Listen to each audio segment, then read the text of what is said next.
memorias de tipo dinámicas, esta que yo les comenté de Lenard, EDM, años 70, donde el tipo hace el descubrimiento. Estas memorias hay que refrescarlas, porque al poquito rato empiezan a perder la carga, los puntos, pero que son económicos como ninguna hasta el día de hoy, súper chicos, súper económicas, pero mantienen poco tiempo y que refrescar. Es decir, son totalmente distintas las propiedades respecto a estas memorias, pero venían a suplir las válvulas. O sea, antes de los anillos estaban las válvulas. Las válvulas eran extremadamente caras, costosas, levantaban temperatura, tenían problemas de consumo, etc.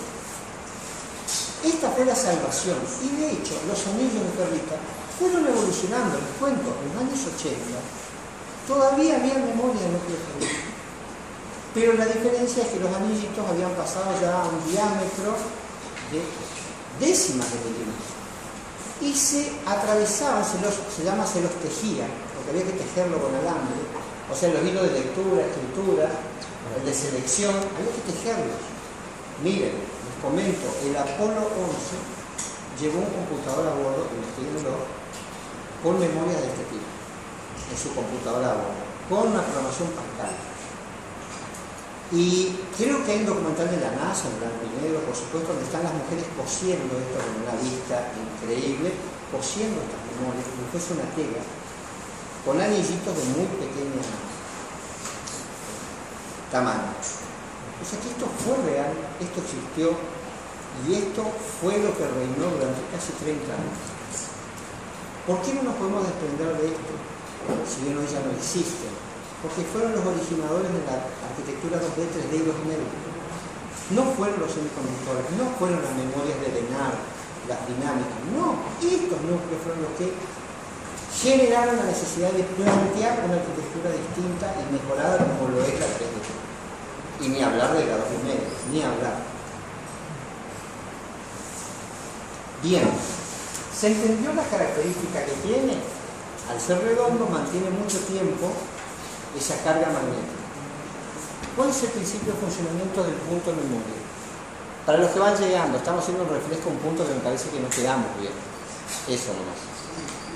¿Cuál es la característica de funcionamiento? Para actuar sobre la magnetización de un anillo de ferrite, tenemos que tener un hilo que lo atraviese, un hilo de alambre, de cobre.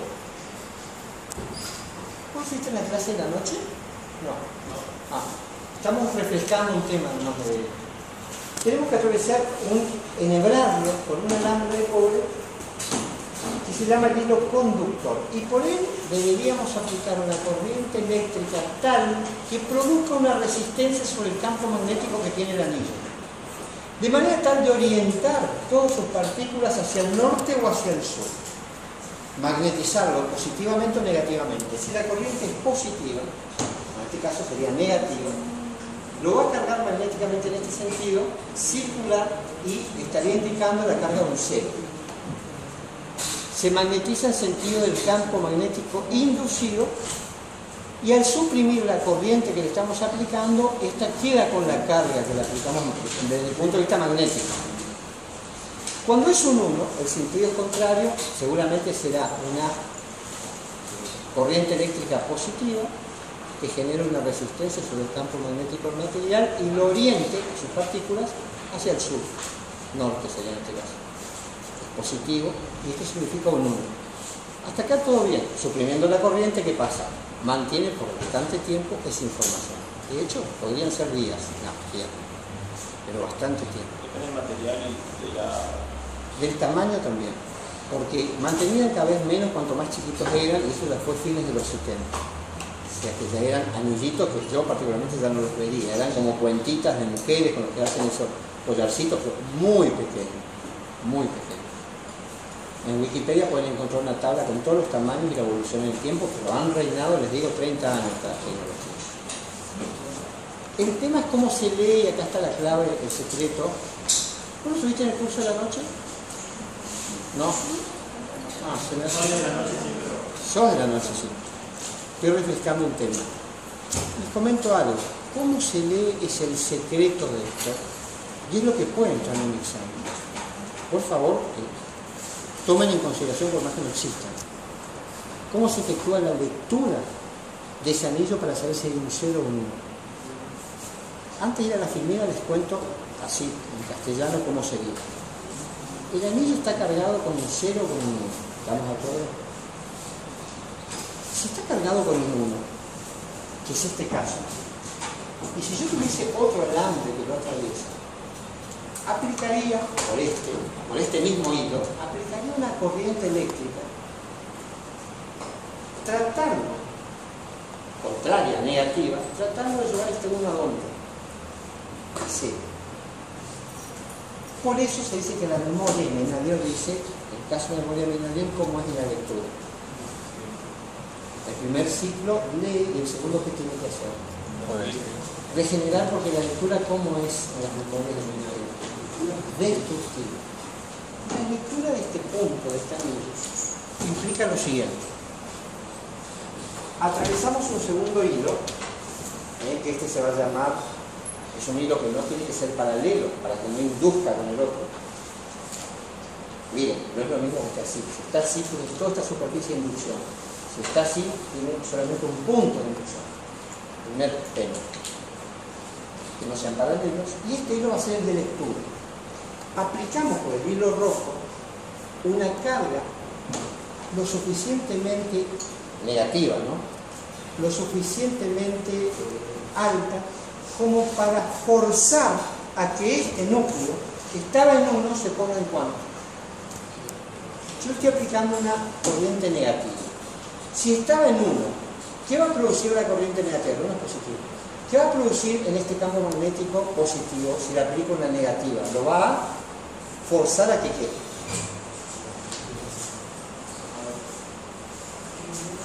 Es teoría de campos magnéticos. Vos tenés un campo magnético negativo sobre uno positivo, lo pones más fuerte y haces que el positivo empiece a bajar su carga hasta llegar a 0.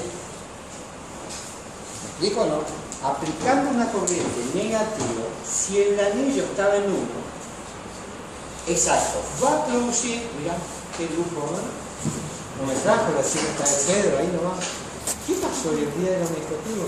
Una corriente negativa lo suficientemente alta para inhabilitar y poner en 0 el anillo. Si había un 1, este 1 se ve forzado positivo a bajar a 0, no a ponerse negativo. A ver, hay una corriente carga positiva, aplico negativa, lo equilibro y lo llevo ¿a quién? A 0, al punto. En esa bajada del campo magnético se induce una corriente eléctrica por el hilo de lectura, que es el verso. Si había un 1 y ese 1 pasó a 0, produjo una resistencia sobre el material. Nadie pasa un valor a otro gratuitamente. ¿Dijo? Si yo quiero hacer un autito, esos autitos que venden con el impulsor, vos apretás el botoncito rojo y sale disparado de Hot Wheels. Pero ¿qué hay adentro del botón y del aparatito de disparo? Hay un resorte. Yo tengo que previamente presionar ese resorte y cargar con una fuerza que quedó guardada. Este es el descubrimiento más antiguo, es el resorte. El resorte lo aprieto y queda con una carga. Lo mismo sucede acá. El hecho de pasarlo a 0, de mandar una corriente negativa, si estaba en 1, este baja a 0, pero se resiste. Y en esa resistencia magnética, sobre el anillo, se produce un campo. Y ese campo produce sobre el hilo de lectura una pequeña corriente inducida que es leída abajo. Dice, acá había un 1. Se resistió el anillo. ¿Cómo sabe que se resistió? La resistencia, al mandar una corriente negativa y ponerlo a 0, si estaba en 1, para pasar a 0, tiene que resistirse. Esa resistencia genera una pequeña tensión que es leída por el hilo de lectura. ¿Una corriente inducida? Claro, es una corriente inducida justamente por la resistencia del material. Porque vos el material lo tenés magnetizado en positivo en 1. Le mandó un negativo, lo estás obligando a que baje a 0. En ese obligado se están moviendo con mayor velocidad los electrones sobre ese círculo y genera una pequeña corriente inducida del campo magnético que está en ese momento actuando. Abajo del hilo de lectura, uno pone un tester, un medidor y dice, hay 0,5 milivolts, este estaba en 1, se resistió. Si acá había un 0, yo le mando la corriente negativa y voy a pasar a menos 3 milivolts. Abajo no hay nada. No hubo resistencia. Es pasiva la corriente, el campo magnético que tiene. Por tal motivo, al aplicarle negativo, no va a haber una corriente inducida al final. Porque ya estaba en cero. Entonces, ¿cómo detectamos abajo que es un cero? No hay una corriente inducida. ¿Se entiende el principio de funcionamiento? Voltar, o pueden copiar de ahí, porque esto que escribí acá en realidad es lo que les estoy diciendo. No está en el Menavier, está de otra manera. Por ahí convendría tomar de referencia a lo que yo les escribí. ¿Qué es lo que les estoy explicando? ¿Cierto? Cama coloquial. Para el igual estado sentido con indicación del anillo, celebra un segundo hilo que no debe ser paralelo al de escritura para evitar inducciones indirectas entre ambos. Se hará las veces de hilo, que hará las veces de hilo de, hará las veces, porque tiene otra función, hará las veces de hilo eléctrico. Para obtener el estado se aplica una corriente eléctrica que force la magnetización del anillo en estado cero. O sea, es una corriente negativa. Para vos llevarlo a cero, tenés que mandar una corriente tal, perfectamente regulada, a sabiendas de que tiene que contraponerse a un posible 1. ¿Me explico? Y llevarlo a cero. ¿De qué voltaje desconozco, chicos? Porque depende de cada desarrollo. ¿Qué voltaje de aplicarle a este núcleo que está en el pizarrón desconozco? ¿Qué sé yo? 0,3 milivolts les gusta. Pero tiene que ser real. 0,3 debe poner en cero a ese anillo, si tuviese un 1. No es que 0,3 a media, no sé si lo pone, no. Tiene que estar de laboratorio, medido por cálculo, tiene que ponerlo en cero. En ese forzamiento, llevarlo a cero, se genera una corriente eléctrica inducida por esa acción que carga eléctricamente al hilo de lectura e indica, acá había un 1, lo puse a cero, destruí con la lectura. Llevé el punto a cero, pero ¿qué tenía acá? Un 1 porque me generó una corriente eléctrica inducida. Distinto el caso, mira con pelo, ¿no? Distinto el caso, una mosca en mi sopa, ¿viste que es el clásico con el que están distinto el caso cuando está en cero. Esa corriente nunca va a llevar a cero algo que está en cero. Si la corriente inducida está en un orden negativo de cero, si también se genera, si está en cero, le aplicamos la corriente, va a ir al campo de lo negativo. ¿No? Yo no le explico eso por una característica de la magnetización. Si está en cero, yo estoy aplicando una fuerza positiva, va a bajar a menos algo. Depende de la resistencia que tenga el material. Y es verdad, va a haber una inducción negativa, eso es cero. A mí lo que me interesa es cómo saber el 1, cómo conocerlo. ¿Está cargado con 1? Se aplica una corriente eléctrica lo suficientemente regulada como para forzar a llevarlo a cero, barrarlo, acerarlo. En ese aceramiento, el material, el anillo se resiste. Y al resistirse magnéticamente se está generando un campo magnético sobre el hilo de lectura que es leído abajo como un 1. Se resistió, pongan entre paréntesis, es 1. Si no se resiste, es 0. Ese es el principio de funcionamiento.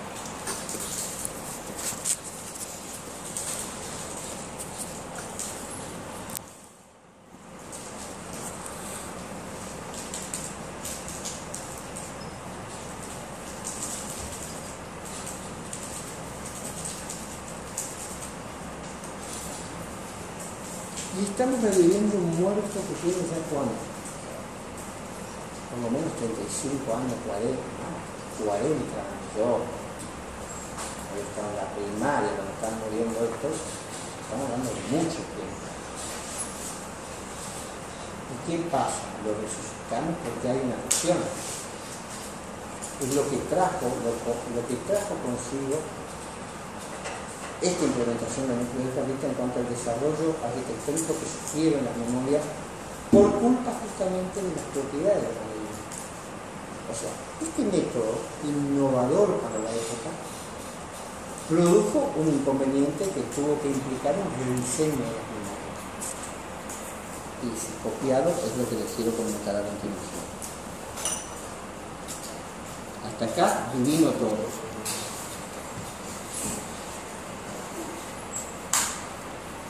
Problema que se presenta. Divino todo hasta acá, precioso. Problema. Cada anillo, ¿qué va a necesitar? Un hilo de lectura y un hilo de, ¿cómo se llamaba el anterior? Un hilo conductor y un hilo de lectura. Cada anillo va a necesitar 2 hilos. Y entonces, ¿qué pasa? Resulta ser que el problema que tiene... perdón, es el caso del cero. ¿Quieres copiarlo antes que siga? ¿Qué pasa con el cero? Ya lo hablamos mucho. En cambio, induce una corriente en el hilo de lectura totalmente apreciable, aunque menor que la necesaria para producir una conmutación, como haría el hilo de escritura. Si el anillo estaba ya en estado cero, la magnetización apenas cambia y la corriente inducida es mucho menor. Midiendo esa corriente inducida, puedo averiguar cuál es el estado del anillo. Esto es lo que completa el párrafo anterior.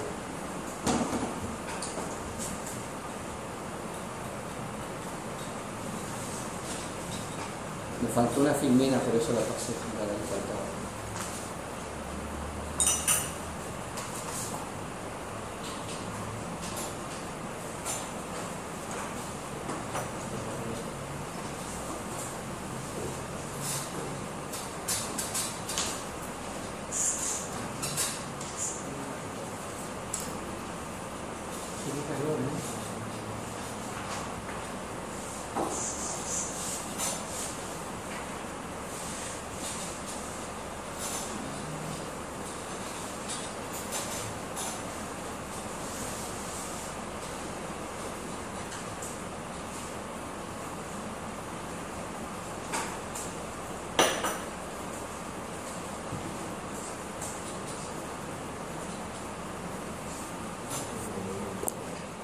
Y vayan copiando ya si quieren ganar tiempo para los que anotan. ¿Cómo es este mecanismo de lectura? Es destructivo. Debemos llevar a cero al núcleo de perlita para poder con esto saber que si se resistió, había un 1. Si no se resistió, había un 0. Ahora, el problema es que siempre se va a 0. Cada vez que yo leo, se pone en 0. La solución, debemos aplicar en un segundo ciclo, un ciclo de escritura, para volver a poner en 1 ese anillo que fue leído. Los que están en 0 no, los que en 1 sí. Hay que aplicarle un pulso de escritura, y ese es el segundo ciclo del main en la memoria. El primero lee y el segundo regenera lo que perdió. La solución, aplicar un pulso, entonces, este nuevo pulso lo que produciría es una escritura solamente cuando el estado inicial era 1, no es que para aplicar en todo. Rápidamente con este pulso de escritura volvemos a colocarlo en la posición que estaba, que era 1, luego de la pérdida que tuvo justamente por el proceso de lectura. ¿Sigo? Y entonces, ¿qué problema trae la implementación? Lo que les decía. Supongamos el caso de un KB, una memoria de un K. Una memoria de un K 2B. ¿Cuántos anillos tendría? De 8 bits. Tendría 8 anillitos por palabra, 8 núcleos. ¿Y cuántas filas? ¿Cuántas palabras? 1024. ¿Un K? Sí. ¿Cuántos anillos necesitamos? 1024 por 8. De esa no nos podemos escapar. Ahora hay un problema. ¿Cuántos cables vamos a necesitar? 2 por cada anillo. Entonces, tenemos que ese 1024 por 8 lo tenemos que multiplicar por ¿cuánto? Por 2 y nos da la cantidad de cables. Y llegamos a la estrepitosa suma de 16.384, porque 8.192 la cantidad de anillos cuando multiplicamos 24 por 8. Y los 8.192 anillos multiplicados por 2 hilos nos lleva a la exorbitante suma de 16.384 cables y circuitos. Quiero contarles algo, se hacían memorias así, era una masa de cables y existieron, no es que no existieron. No es que alguien dijo, no es mucho, vamos a esperar que el tiempo de Cantor. No nos hacían memoria con esta exorbitancia tal.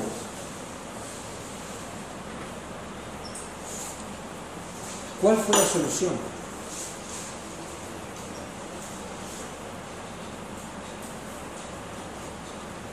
Interesantísima fue la solución.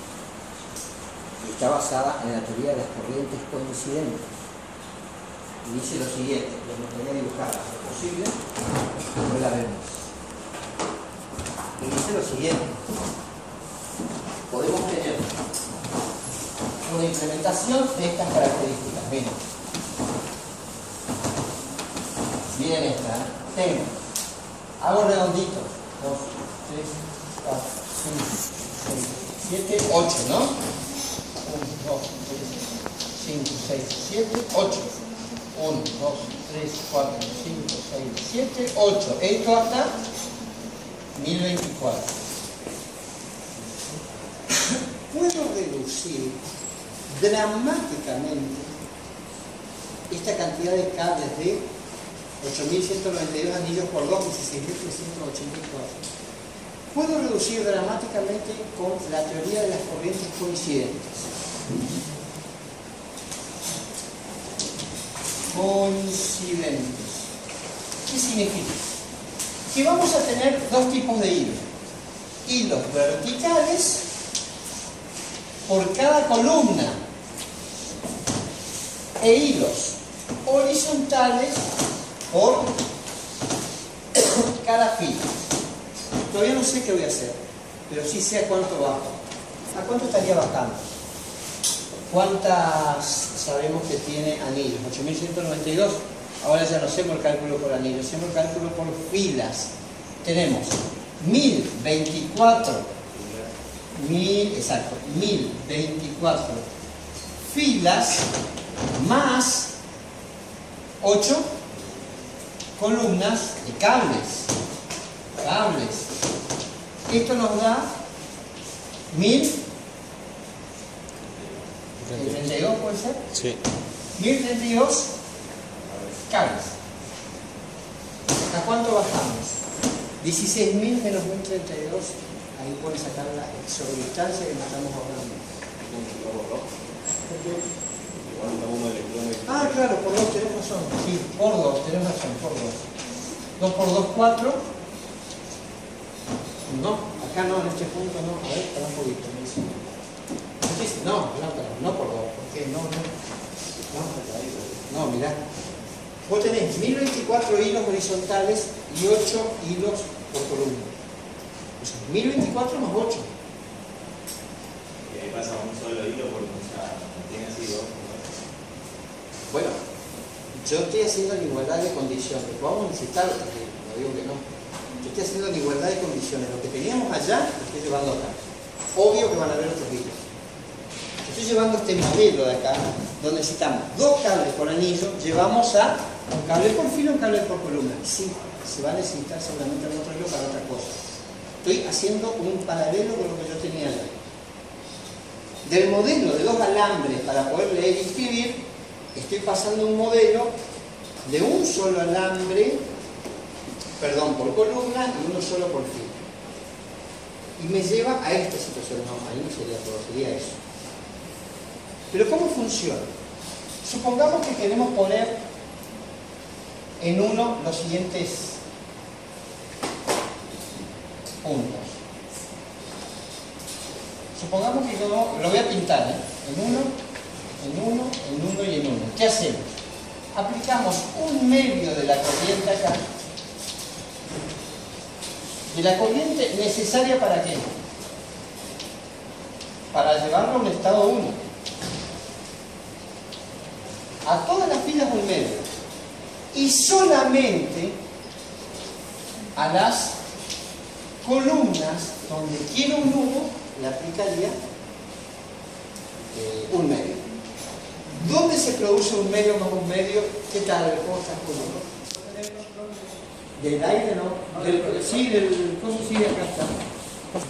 En cada columna se pone media carga para que, sumada con la media carga de la fila, magnetice en 1 solamente el punto coincidente a esos dos. Y es lo que se conoce como la técnica de magnetización por corrientes coincidentes. Bueno, ¿y para qué le con un Media carga, sí. Claro, porque es más media carga en las que no necesito. En las filas. Las filas. No, media no alcanza a magnetizar nada, porque tenés media carga. Sola y mandar, porque si no, ¿cómo vamos a hacer para poner? Pero vos mandás solo en la línea que no necesito, en la fila que necesito. Ahí está mandando las filas que no necesitan también. Ah, me está diciendo, claro, pero me está hablando de selección.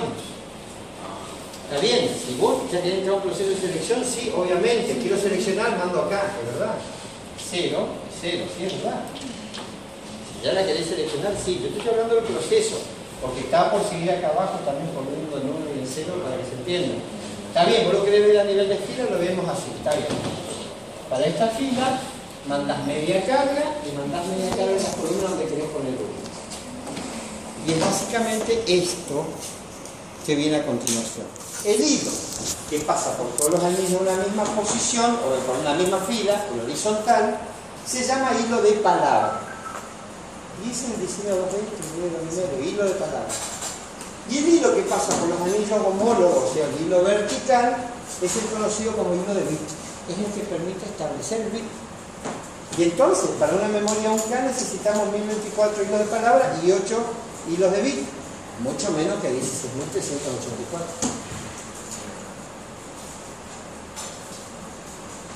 Y el principio de funcionamiento, repito, media carga, ven, yo le trato de hacer media carga en todos y después en aquellas donde iban los unos.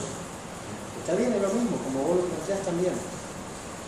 El tema es que vos mandás media carga, no alcanza a magnetizar un punto de toda la columna. Media carga si mandás por la fila no alcanza para poner en uno a toda la fila. Si mandás por la columna el hilo de bit y el hilo de palabra, mandás la media carga, donde hay coincidencia, se suman las cargas y produce la magnetización del uno. ¿Se entiende el proceso? Sí. ¿Aburrido? ¿No?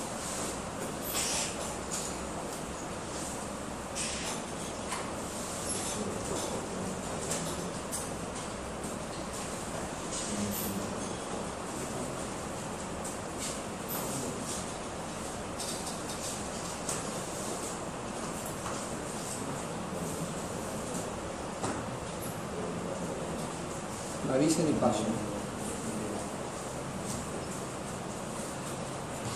¿Qué papel fue? Hay una manera mucho más óptima de mejorar esta situación física que presenta la mente, y es el 3D. Y les quiero explicar por qué. No, todavía tengo algo para comentar sobre la implementación. Perdón, terminaron esta parte y paso a la siguiente. Algo más. ¿Cómo se lee? Es interesante saber. Se hace pasar una corriente coincidente negativa por el hilo de palabra elegida que lleva todos los anillos al estado cero. Mando por toda la palabra, por el hilo de palabra, una corriente que ponga a todos los anillos a cero.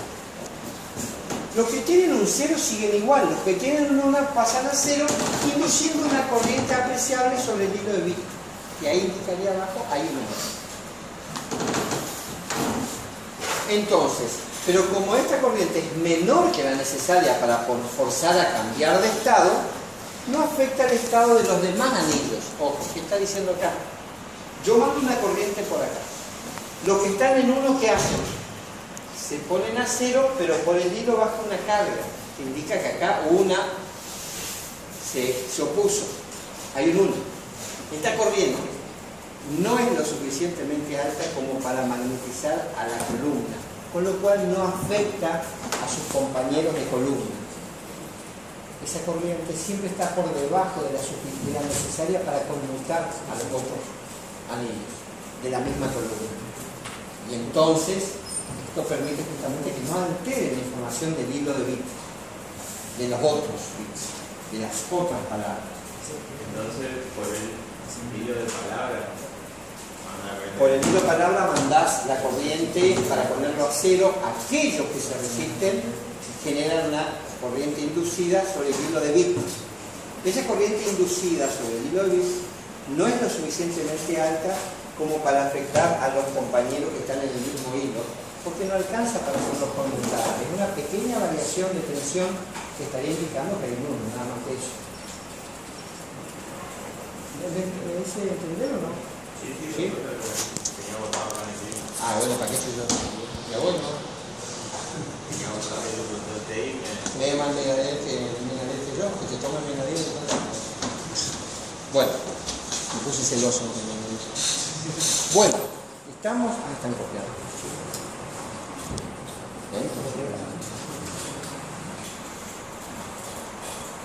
Y ahora voy a hablar de la escritura.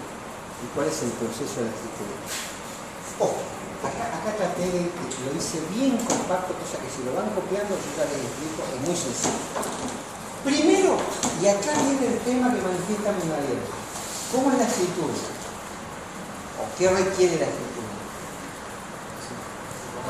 Primero requiere dos ciclos. ¿Por qué requiere dos ciclos? ¿Cuándo realmente escribe? Primero hay que hacer una apostación. Y después viene la escritura. Y hay una explicación física referida a los metros de carril. Bien, primero ponemos la palabra en cero. Mandamos una corriente negativa por el hilo de palabras lo suficientemente acorde a forzar de que todos los unos se pongan a cero. Es la misma corriente que hacemos para la lectura, en definitiva. La misma tensión que aplicamos en la lectura para ponerlo a cero, hacemos de vuelta lo mismo y lo ponemos a cero. Luego se hace pasar una corriente eléctrica positiva por el hilo de palabra y simultáneamente otras iguales por los hilos de bit, cuyos anillos hay que poner en uno.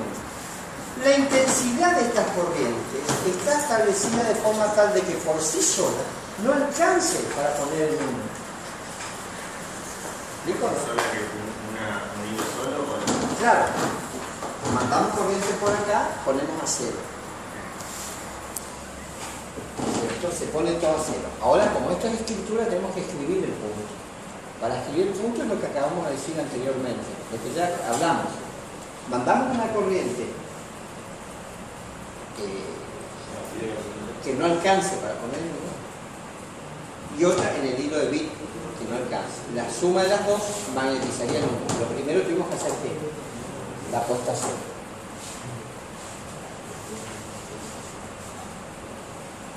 ¿Entendió?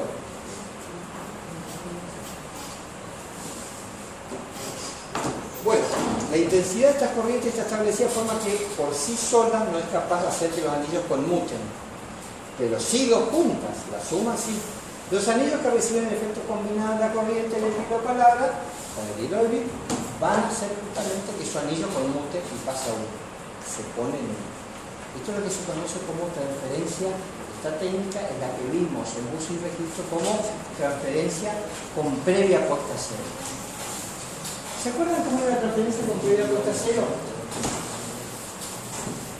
Miren, estoy yendo allá, los anales de la materia. ¿Cómo era la transferencia con previa puesta a cero? Se ponía de ejemplo dos biestables, RS, dos compuertas AND. ¿Qué se ponía primero? ¿Un hilo de qué? De puesta a cero. ¿Y después qué se hacía? Este era el destino. Hace su I, hace su I menos 1. Y este era B sub I con salida Q y B sub I menos 1 con salida Q. Este con quién uníamos, hacíamos así, con el Z.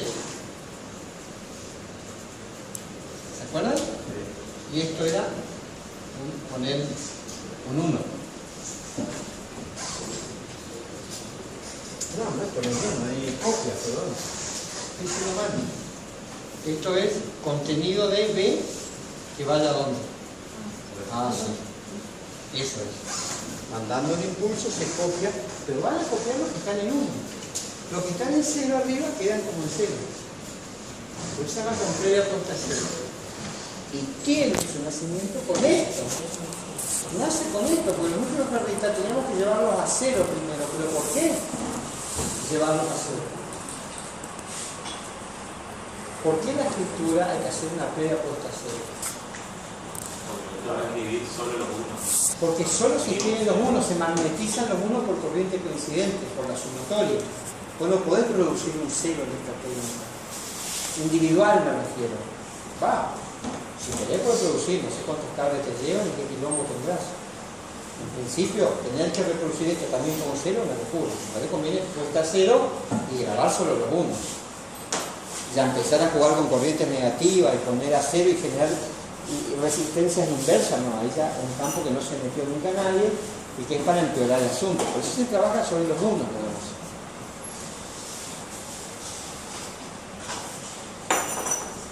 ¿Está claro? Y acá está la 3D. Ah, perdón, me estabas copiando, ¿no? Y acá aparece en juego la 3D. Miren, les hice un pequeño resumen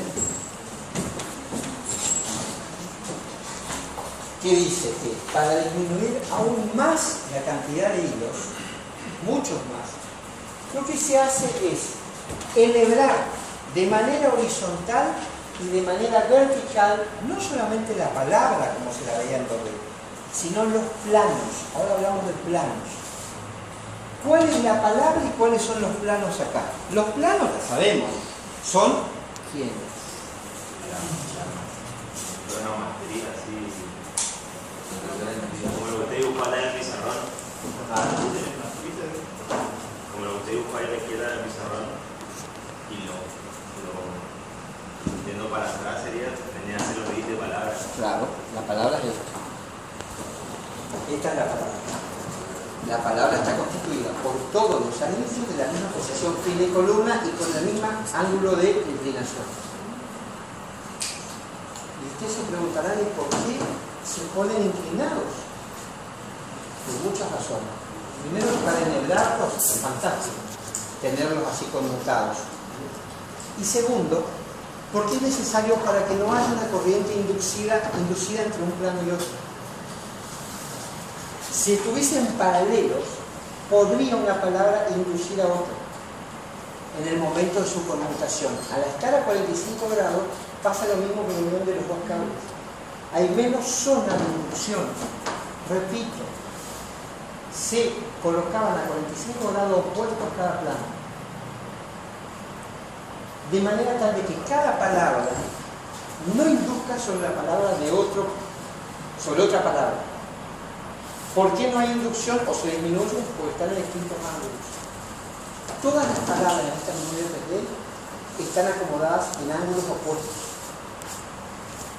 ¿Explico? De manera tal de que no haya mayor punto de inducción que pudiera llegar a perturbar a las otras palabras. Si esta estuviese paralela junto con esta puede inducir a la compañera. Así en esta manera no, porque miren el punto de contacto lo que es. Apenas la cabecita de uno con la de la otra. Distinto es también.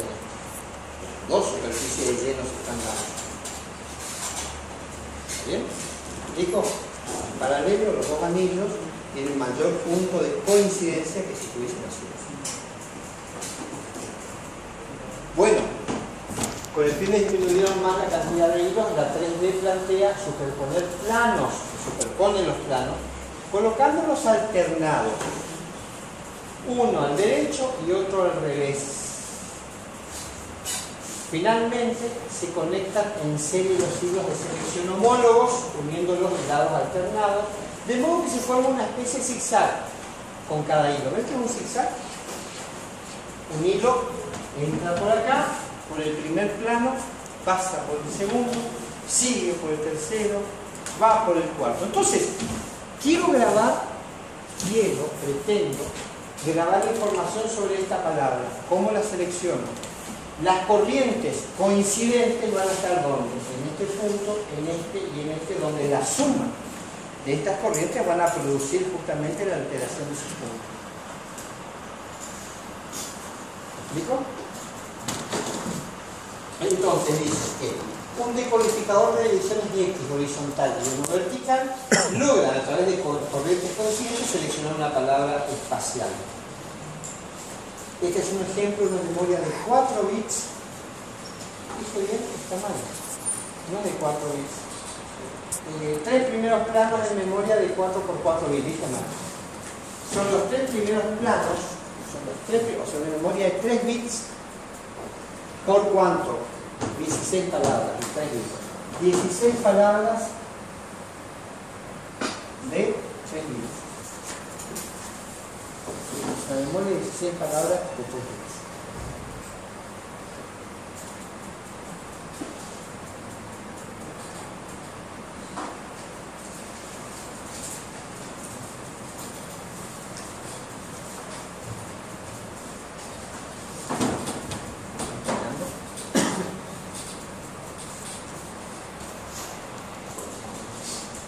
Acá hay un ejemplo de una memoria 3D donde estamos observando un plano de ella, una memoria, obviamente que se darán cuenta que esto es un nivel de laboriosidad terrible, una memoria, años 70, una implementación 3D, años 70.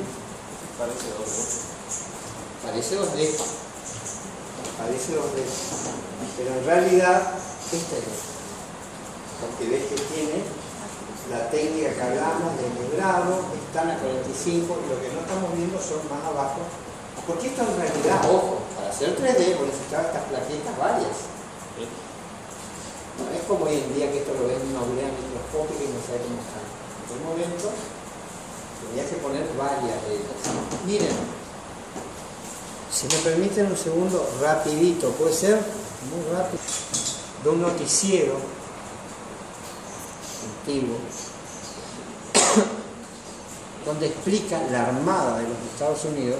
Miren, MCM LX1 sería 1961, no estábamos nadie, yo sofé por algunos años, si no caía acá adentro también. No, les quería mostrar rápidamente, no es con el objeto de...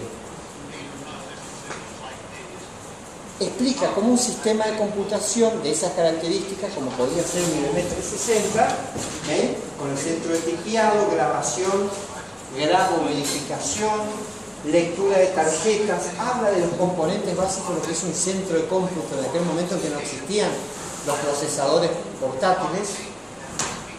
Y después de explicar esto, habla de la parte justamente de la memoria. Dice que son anillos de material magnético. Ahí lo... Qué porquería este Windows 10 pone el... Ahí muestra la relación entre una válvula, la mostró recién se alcanzado una vez, una válvula con un núcleo de ferrita, y empieza a explicar también los tipos y los tamaños. Habla de que la capacidad que tiene justamente se debe a su forma.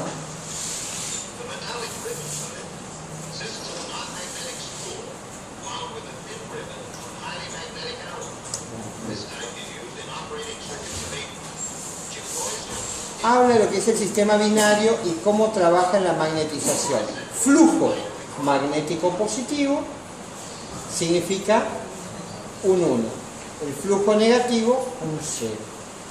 Y luego, un poquito más en detalle, habla de lo que implica el campo magnético sobre este material. Y dice que pasando una corriente eléctrica sobre él, produce un campo magnético sobre el material, y este se carga magnéticamente en el sentido de ¿qué? De la carga, del signo de la carga que se le aplica.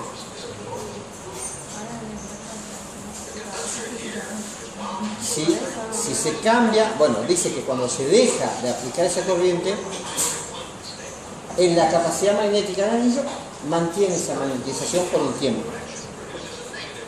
Cambiando la dirección del flujo, produce una magnetización inversa que significa un 0.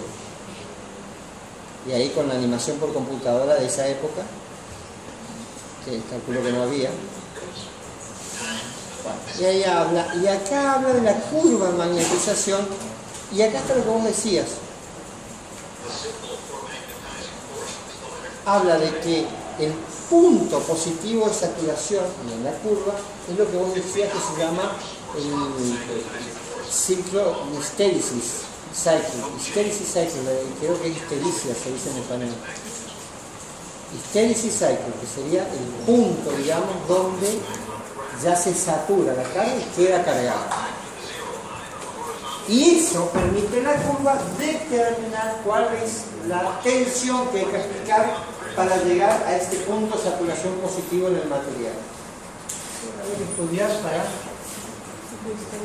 Bueno, no más de esto, es lo único que les quería mostrar del material. Ah, ahí decía.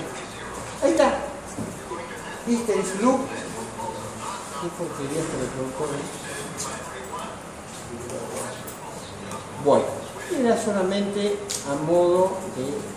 Y no sé si tengo algo más. No, hasta ahí sería. Como para comentarles, esto sería justamente lo que me hubiese gustado dar y que me parece que estamos a tiempo todavía, por eso